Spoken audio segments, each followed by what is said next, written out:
What is up, subscribers and viewers? Welcome back to the channel, Car Revive. Today it's about 35 degrees outside, and of course I got car work to do. Sucks for me, right? But yeah, at the end of the day, things got to get done in order to maintain your vehicle and to not cause any further damage to the components or whatever. But today I'll be doing brakes on the Mitsubishi Eclipse for the first time. On this specific car. The car previously was an 01. This one is an 03. I know I've probably been saying it's an 04 in my video, but at one point in time I owned 3 different cars and just couldn't keep up on what year it was. So basically I'm going to be doing brakes in the front and also a hub bearing. If you guys have never did a hub bearing, you want to stick around for the video to learn how to do it. And I'll also show you guys how to diagnose the front end as far as hub bearing and tie rod and whatever. And we like to call that a shakedown test.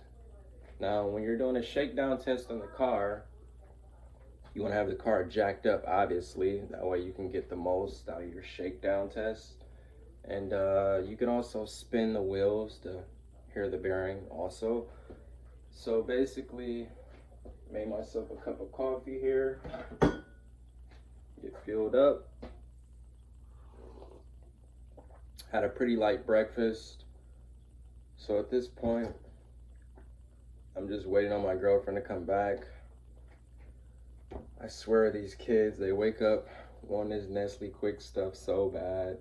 Right now we just ran out of milk, and my son, that's all he wants. He wants this over juice, which is a pretty good thing, I guess you can say, because he's drinking whole milk, and with this Nestle Quick chocolate stuff, I'm pretty sure it has tons of vitamins in it. But yeah, right now I'm just in the process of waiting on my girlfriend to come back outside. And I'll start working on the car. Now, as far as the Mitsubishi Eclipse, I have started the sanding process with the hood. I have yet to have it primed and painted. That will be the next thing to do. And I'm just gonna give you guys a quick glance of what the paint will be looking like. So here it goes, the wing, and how you'll see like that lime shine through that white. Alright guys, we're out here at the car, and check out that lime coming through on the white. It looks really good for the most part. And this is only 2 coats of pearl on there. So I'm kind of gonna go maybe for a few more coats as far as pearl when I end up spraying the entire car. But you could definitely see that lime coming through. It looks really good for the most part. As you guys can see, I got the tire off the car. And it only took me about 15-20 minutes to get that safety pin out of the axle hole. So I had to do like a strategy. I obviously went through this hole here to the other side, and I pretty much took a hammer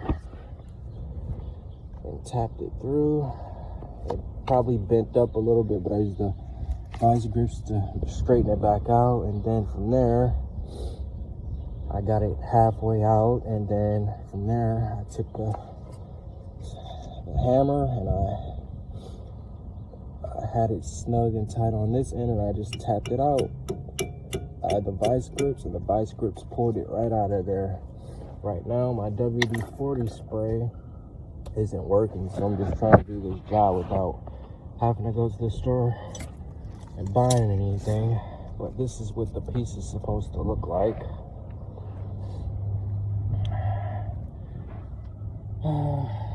And yes, it's snowing. So here's our park here.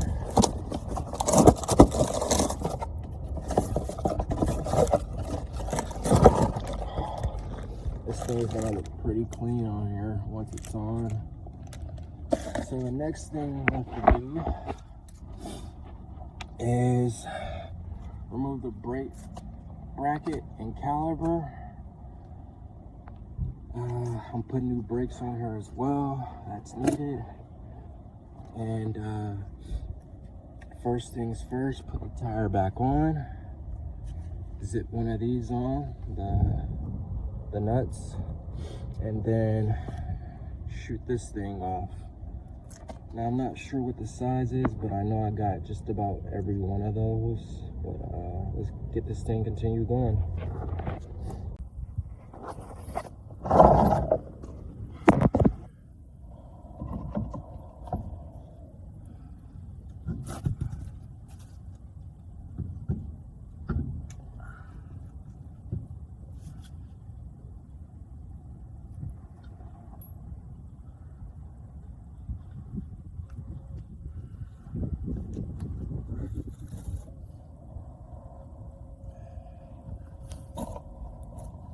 And if you gotta ask, yes, it's cold out here.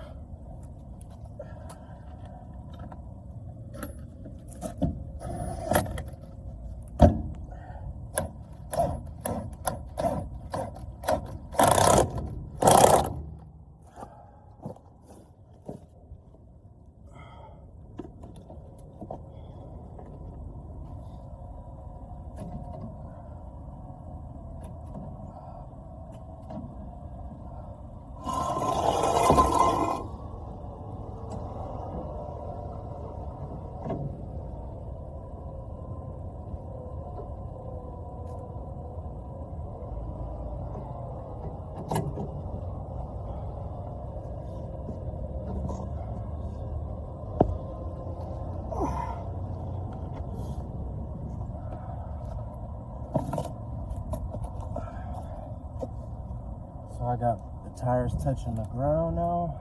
I can shoot this axle off, no problem.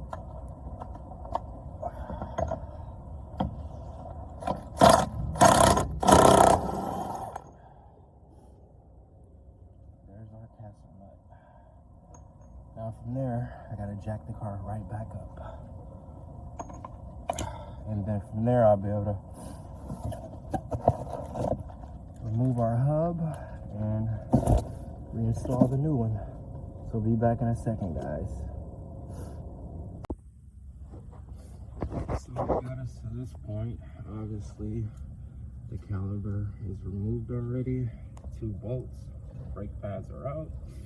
I had to start the car, turn the wheel, just to remove this caliper bracket. And now I'm just about loosening those up and getting those out of the way.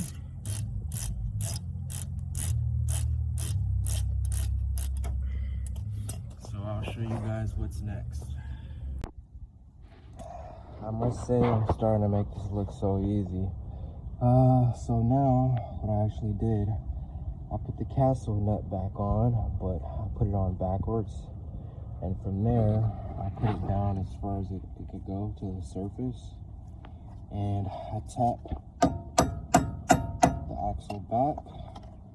And that gave us tons of space to work our socket onto these 4 bolts. 1, 2, 3, and 4. Now some of them I may have to use a shorter socket.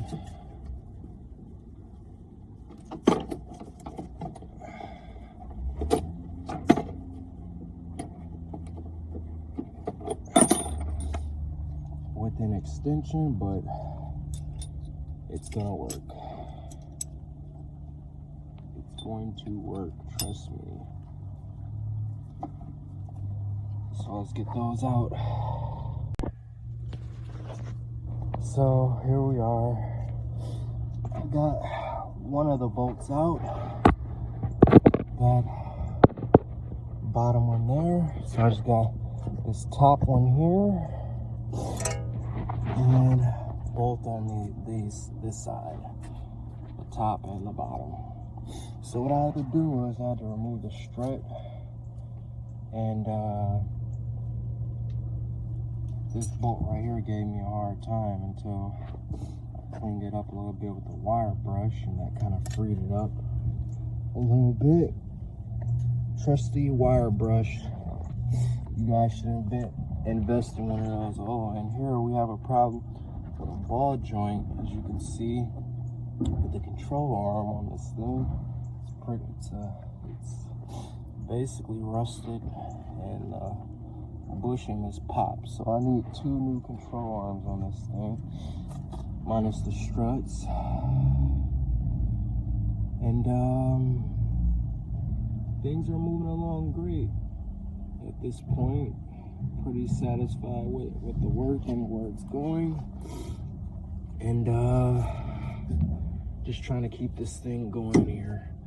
So we got our axle pretty much out of the way at this point. I can pretty much access all these bolts like this one. Sockets over it, tons of space. This one here, sockets over it. And this one over here,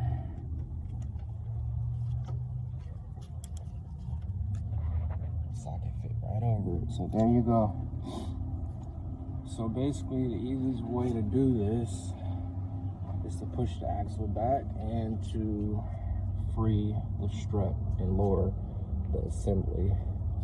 So I'll be back in a second, right after I remove the last 4 bolts, and then I'll show you guys how to get this thing off.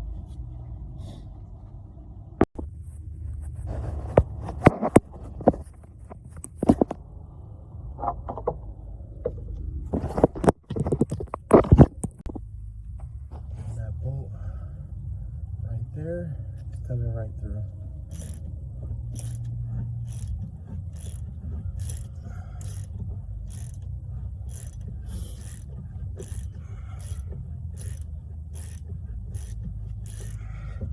Now we'll be putting all these bolts back in the exact same spot they came out of. Kind of got them laid out as a diagram of where they go already.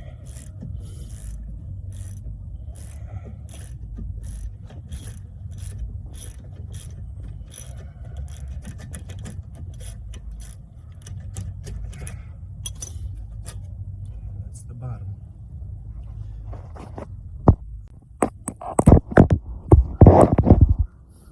Basically, I'm going with the same method of wrench extension bar and just pull. Already popped it loose. So now that all there is to do at this point is just to pull it out the rest of the way.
And this is where we are. Hub bearing is basically ready to come off at this point. All thing I have to do now is align this back up and then put one of these bolts through the top of it to hold it in place. So when I get there, I'll be back. Alright guys, moment of truth. Obviously I got all 4 bolts out. I got this set up for some moral support, just to help me knock this thing off. Let's remove our castle nut again.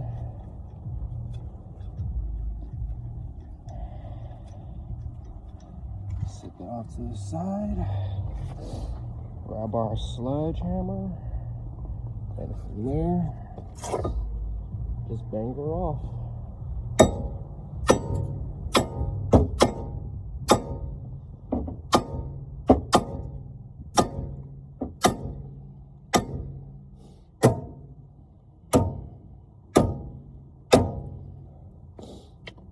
And just to help us out a little bit, stick this in there.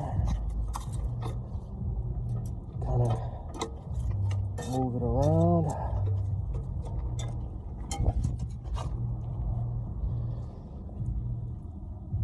Help kind of pull it.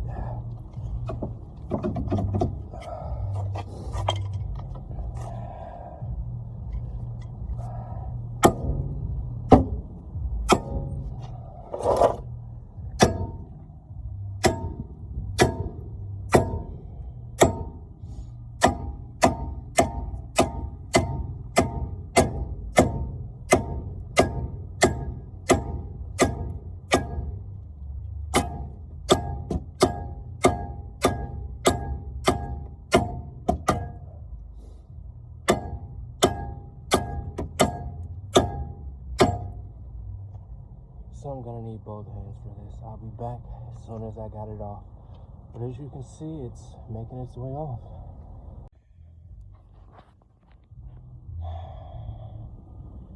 And there it goes.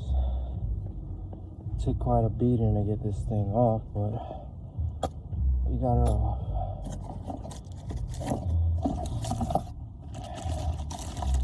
As you can see,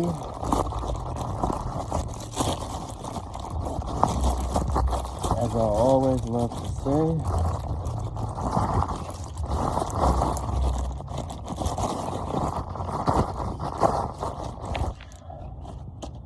out with the old, in with the new. That thing looks pretty good. I swear, new parts always look so much better than the old stuff.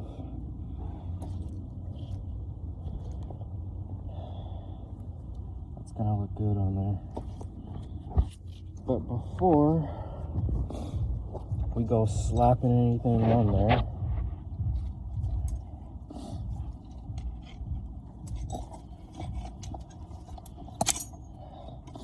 a good mechanic will always clean the surface before he put any part on anything. So what I like to do,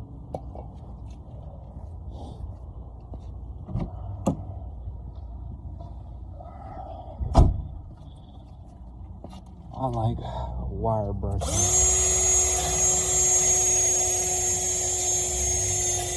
Wire brush this. The better you wire brush it, the easier the new part will go in there.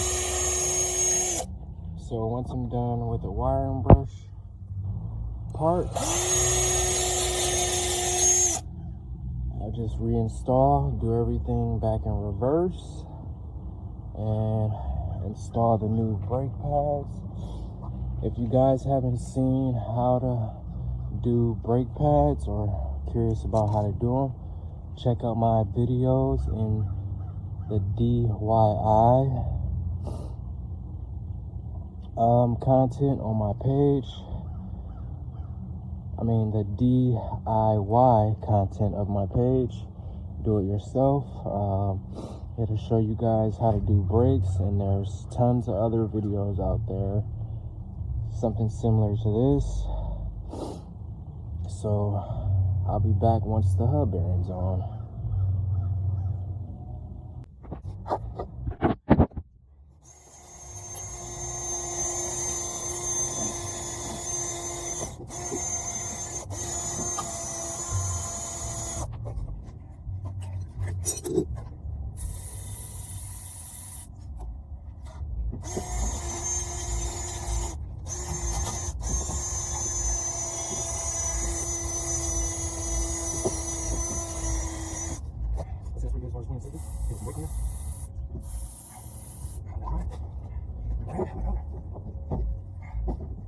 there.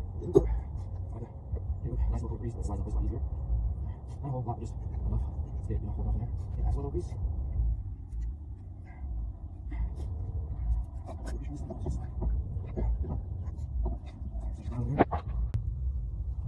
So I got the new one lined up. Basically, I got it on here.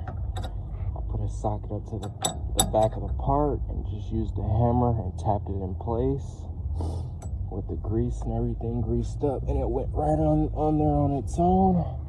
Now the last thing left to do is just to line the holes a little bit better. I may just take something like just my screwdriver here and go through the side over here and just, yeah, swing it like that. Yeah, that works just fine. Just push it over a little bit.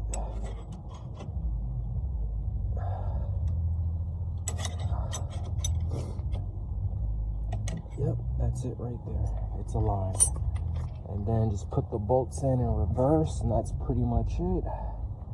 And then, you know, your hub bearing's done. So the last thing left for me to do is put the brakes on, the tires and everything, and I'll be back when I'm just done with all that. Alright guys, that's pretty much a wrap for this side. As you can see, that hub bearing is installed. Our cotter pin is back in. The new brakes are in. There was a ton of meat on this side, but there's no telling how long these brakes were on this car. And as you can see, alright guys, that's pretty much a wrap for today's video. It kind of got cold out and my phone ended up dying in the mix of recording, so I do apologize for that. But in the description below, I will leave a link on how you go about doing a hub bearing from another content page, and I will leave a brief description and word for word, step by step on how to do it. But as far as the repair, I will have to take the tire off once again, buy a new cotter pin for the castle nut, and also I forgot to put the washer back on. That just tells you when working in cold climate, you could be rushing and not really paying attention to what you're doing. But hey, good thing I caught that. So I just put the washer aside. Within the next few days, I will just zip the tire off, remove the cotter pin, and remove the castle nut, put the washer back on, reinstall the castle nut, and just put the cotter pin back in. And that's simple. That's probably a 15-minute thing to do, maybe even 10 minutes. But turns out, as far as my brakes and the grinding with the brake light being on, my brake fluid was low, so that's the reason why my light was on. And the grinding that I'm hearing is coming from the rear, which means I need new drum brakes. And I'm not really special in that department as far as doing drum brakes. I've maybe did them once out of my life, and I'm not really too confident in doing it. So I'm probably most likely gonna pay a shop to do it. So if you guys like what you see, hit that subscribe button. Make sure your post notifications are on, and the car is coming into a better performance result as far as the car being drivable and etc. So if you like what you see, hit that subscribe button if you're new to the channel. And next video, I will be posting the hood being painted. Until next time, peace.